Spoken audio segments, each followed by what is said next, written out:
Aujourd'hui, la force transfère le camp de Tombouctou aux forces armées maliennes. Cet événement n'est pas anodin. Il marque une étape importante de la transformation du dispositif militaire. Je vous remets les clés du site de l'emprise de Tombouctou.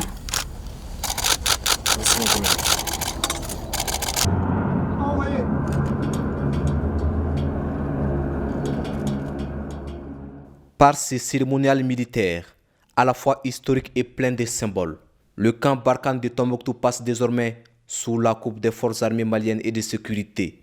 Après 8 ans d'opération, les militaires français quittent Tombouctou pour Gao. Pour le général Pérou, la force Barkhane quitte cette base avec un sentiment du devoir accompli, mais précise que l'action militaire française continuera.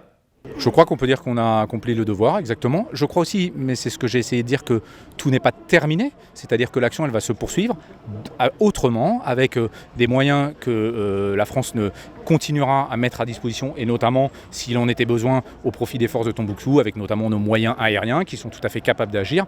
Nous avons d'ailleurs, au sein de l'unité qui reste ici, formé des guideurs aériens, en fait, qui sont des gens qui sont équipés et formés pour contacter, par exemple, les avions de Barkhane et pour leur permettre d'intervenir. Donc j'allais dire, le mot abandon, il signifierait que tout s'arrête. Or, tout ne s'arrête pas. Les choses continuent différemment avec une progressivité en fait, dans l'autonomisation. Après ce départ de Barkhane, c'est un détachement de l'armée de l'air malienne qui prend les commandes du camp.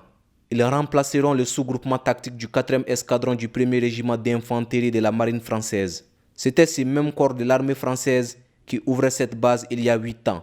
Pour le commandant du camp, issu du 4e escadron du Rima, ce moment est historique.